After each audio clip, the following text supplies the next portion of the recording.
আমরা সরকারি চাকরি পরীক্ষার জন্য অত্যন্ত গুরুত্বপূর্ণ একটি অঙ্কের ক্লাস। আজকের বিষয় শতকরা এবং পাস ফেল।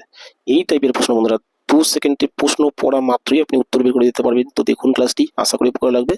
প্রথম প্রশ্ন কি বলেছে আজকে? তো আজকের প্রথম প্রশ্ন বলেছে একটি পরীক্ষায় 60% ছাত্র ইংরেজিতে পাস করে, 70% ছাত্র হিন্দিতে পাস করে, 40% ছাত্র উভয় বিষয়ে পাস করে। দেখুন সবগুলো কথাতে পাস যুক্ত আছে, ঠিক আছে। ইংরেজিতে 60% পাস, হিন্দিতে 70% পাস, আর উভয় বিষয়ে 40% পাস। তাহলে এই টাইপের প্রশ্নের উত্তর আমরা 2 সেকেন্ডে শুধু প্রশ্নটা পড়বো আর উত্তর লিখে দিতে পারবো, ঠিক আছে। আমি একটু লিখে করছি যাতে আপনি টিক্সটি মাথায় রাখতে পারেন। দেখুন সবার প্রথমে আমরা একটা 100 লিখলাম। 100 লেখার পরে কি করবো? একটা বিয়োগ চিহ্ন দিব, ব্রেকেট দিব, ঠিক আছে। বাস কি করব, যে ইংরেজিতে কত 60% পাস, হিন্দিতে 70% পাস, এই দুটো আমরা যোগ করব। আমি লিখিয়ে দিচ্ছি 60 প্লাস 70 হলো। এবার এই দুটোতে কি করেছে? পাস করেছে। 40%ও পাস, কিন্তু এটা আমরা কি করবো? তবু বিয়োগ করব। কিন্তু এটা যেহেতু উভয় বিষয়ে, ঠিক আছে, উভয় বিষয় হওয়ার জন্য এটা আমরা বিয়োগ করবো। বাস এই টিক্সটি মাথায় রাখবেন। এটা সমান সমান যা হবে সেটাই হচ্ছে উভয় বিষয়ে ফেল, মনে রাখবেন। এটা কিন্তু উল্টো কথা, এটা হচ্ছে ফেল, আর উপরে সবগুলো কথা পাস আছে। বাস অঙ্ক শেষ। দেখুন তাহলে 60 আর 70 যোগ করলে কত হচ্ছে? 130। 130 থেকে 40 বিয়োগ করলে 90। তাহলে 100 থেকে যদি 90 বিয়োগ করুন কত আসছে? 10%। এই 10% হচ্ছে উভয় বিষয়ে ফেল, আর এটাই হচ্ছে উত্তর, অপশন নম্বর এ হলো।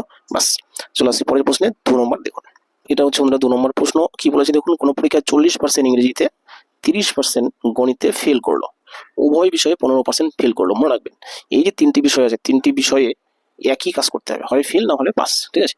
এখানে দেখুন 40% ইংরেজিতে কি করেছে? ফেল করেছে।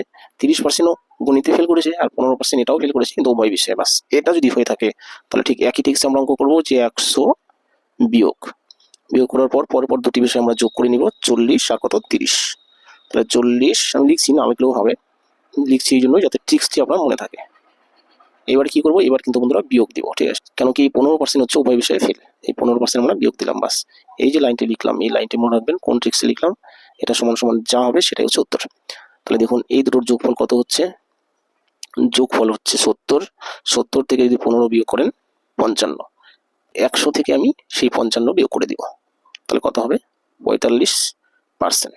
এটা কি বন্ধুরা? উভয় বিষয়ে পাস, উভয় বিষয়ে পাস, 45%, অপশন নাম্বার ডি। তখন ডাব্লিউবিসিএস এর পরীক্ষা এসেছিল কিন্তু এই প্রশ্ন, ঠিক আছে। তো এই হলো বন্ধুরা আজকের অঙ্ক ক্লাস। ক্লাস দেখার জন্য ধন্যবাদ। যদি ক্লাসটি ভালো লেগে থাকে, যদি উপকার লেগে থাকে, অবশ্যই লাইক কমেন্ট শেয়ার করবেন। আর নতুন কেউ যদি আমার চ্যানেলে এসে থাকেন অবশ্যই চ্যানেলটি সাবস্ক্রাইব করবেন। রাখছি বন্ধুরা, থ্যাংক ইউ।